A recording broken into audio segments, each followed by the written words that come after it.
दोस्तों, इतिहास में कई ऐसे राजा महाराजा गुजरे हैं जो अपनी हुकूमत में रहने वाले लोगों को बहुत अच्छा समझते थे और उनको हर तरह की सुविधा देते थे। लेकिन वहीं दूसरी तरफ कई राजा ऐसे भी हुए हैं जो अपने पागलपन की वजह से ऐसे कानून पास कर देते थे जिससे लाखों लोग मारे जाएं। ऐसे ही हज़ारों लाखों लोगों को मरवा दिया करते थे। हम एक ऐसी ही रानी के बारे में बात करने वाले हैं जिसने सिर्फ अपने ही दौर में अपनी हुकूमत में रहने वाले लगभग आधे से ज़्यादा लोगों को मौत के घाट उतरवा दिया था। उसने अपने सभी करीबी साथियों तक को मरवा दिया था। उसने अपनी हवस के चक्कर में पूरे देश को बर्बाद करके रख दिया था। लेकिन वो जितनी क्रूर और तानाशाह थी उससे कहीं ज़्यादा बहादुर और ताकतवर भी थी। उसने फ्रांस के साथ साथ पूरे यूरोप को लोहे के चने चबा दिए थे और पूरे ही यूरोप के लोग उस दौर में इस रानी से बहुत ही ज़्यादा डरते थे। आखिर कौन थी ये रानी? उसने ऐसा क्या कर दिया था जिससे उसकी आधी प्रजा मर चुकी थी? कैसे और क्यों उससे पूरा यूरोप डरता था?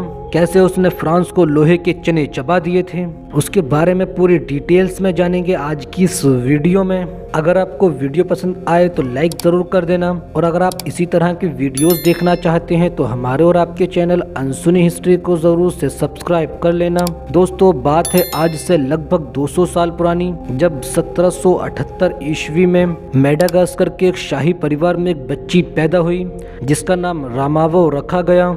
उसके फादर का नाम एंड्रिएट सलामांजा और उसकी मदर का नाम रबोडोनेंड्रियन टम्पो था। मेडागास्कर एक छोटा मगर बहुत ही अच्छा और खुशहाल राज्य था।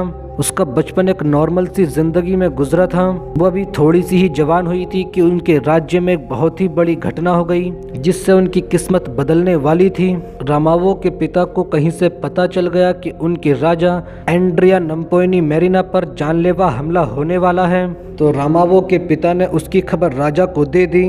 राजा ये सुनकर बहुत खुश हुआ और उसने अपने आप पर हमला करने की प्लानिंग को पहले ही बर्बाद कर दिया और राजा ने खुश होकर रामावो के पिता को एक बड़ी पोजीशन दी और रामावो से अपने बेटे यानी राजकुमार रादामा की शादी करा दी और उसने अपने उसी बेटे को अपने बाद वाला राजा बनने के लिए घोषित कर दिया था। और यहाँ तक कि उसने अनाउंसमेंट करा दिया था कि इनकी पीढ़ी से पैदा होने वाला बच्चा ही राजा बनने के लिए पहला हकदार होगा।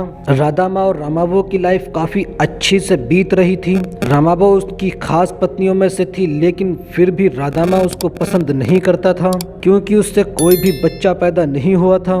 उसके कुछ दिनों बाद ही उनके राजा एंड्रिया नम्पोइनी मेरिना की मौत हो गई। तो उसके बाद मेडागास्कर का राजा उसका वही बेटा रादामा बन गया था। लेकिन उसके बाद भी रामावो की कोई संतान नहीं हुई थी। रामावो एक खास रानी तो थी, लेकिन उसकी जिंदगी कुछ खास नहीं चल रही थी। उसका अभी तक एक भी बच्चा नहीं हुआ था और कुछ दिनों बाद ही रादामा की भी अचानक से मौत हो गई।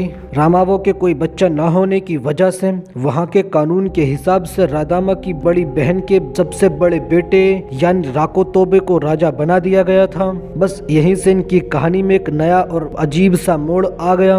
राकोताबे ने राजा रादामा की मौत का राज जानने के लिए जांच शुरू करा दी, लेकिन उसको रामावो या किसी और के खिलाफ कोई सबूत नहीं मिला। और उस दौर में वहाँ पर ऐसा होता था कि अगर कोई राजा बनता था तो उसको जिस पर भी शक होता था या उनको जो भी बड़े चेहरे राजा बनने के लिए होते थे उनको मरवा दिया जाता था।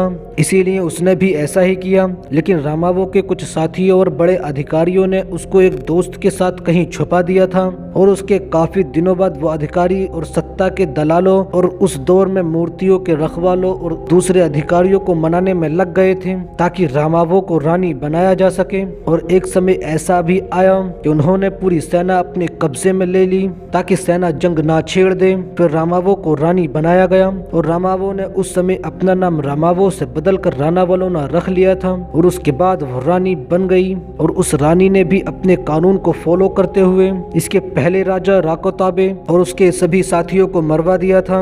और फिर तो इस रानी ने हद ही कर दी और इसने एक के बाद एक इसी तरह से 3 शादियां कर ली थी। उसका बेटा भी पैदा हो गया था। लेकिन ये रानी जितनी चालाक खतरनाक थी, उससे कहीं ज्यादा जालिम और क्रूर तानाशाह थी, क्योंकि इसने अपने यहाँ पर बड़े ही अजीब कानून बना दिए थे, जिसमें से एक कानून ये भी था कि उसने अपने राज्य से सभी ईसाइयों को मरवाना शुरू कर दिया था और उसका मानना था यहाँ पर एक भी ईसाई नहीं रहना चाहिए। उसको अगर किसी पर शक लगता था वो उसको उबलते हुए पानी में डलवा देती थी, उसको जिंदा जलवा देती थी या फिर उसका हद से ज्यादा बुरा हाल करा देती थी। उसकी हुकूमत आने से पहले यहाँ की आबादी लगभग 50 लाख थी और उसकी हुकूमत आने के बाद यहाँ की आबादी 33 साल में लगभग 20 से 25 लाख ही रह गई थी। सोचो उसने कितने लोगों की मौत के घाट उतरवा दिया था। और वो यूरोप से बहुत ही ज्यादा नफरत करती थी क्योंकि वो अफ्रीका की रहने वाली थी, लेकिन यूरोप के लोग अफ्रीका के लोगों को गुलाम बनाकर बाजारों में बेच दिया करते थे।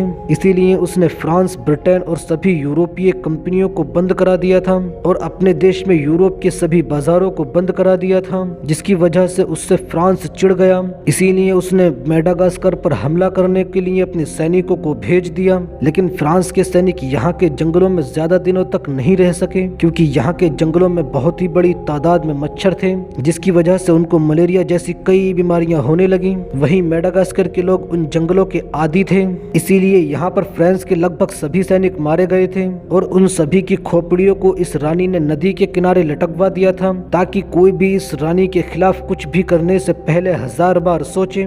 इसीलिए यूरोप के लोग उस रानी से बहुत डरते थे और उसके होते हुए उनकी हिम्मत नहीं होती थी कि वो मेडागास्कर में घुसें और वहाँ के लोगों को गुलाम बना सकें। इसके दौर में यूरोप के लोगों ने मेडागास्कर के अंदर घुसना ही बंद कर दिया था। उस रानी ने भले ही खुद अपने लोगों पर कितने जुल्म किए हों, लेकिन बाहर के लोगों को आने नहीं दिया और अपने लोगों को यूरोप का गुलाम नहीं बनने दिया। इसीलिए आज भी वहाँ की काफ़ी बड़ी तादाद में लोग उसको आज भी हीरो मानते हैं।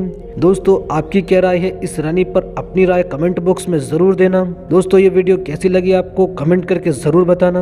और अगर आप चाहते हैं हम किसी टॉपिक पर वीडियो बनाएं तो टॉपिक का नाम कमेंट बॉक्स में लिख देना, हम उस पर एक डिटेल वीडियो ज़रूर बनाएंगे। और अगर आपको वीडियो पसंद आई तो लाइक करके हमारे इस चैनल अनसुनी हिस्ट्री को ज़रूर से सब्सक्राइब करने के बाद पास ही में घंटी वाले बटन को दबाकर ऑल पर भी क्लिक कर देना और साथ ही अपने सभी दोस्तों के साथ भी शेयर कर देना, क्योंकि अनसुनी हिस्ट्री से जुड़ी वीडियो आपको इस चैनल पर हमेशा मिलती रहेंगी।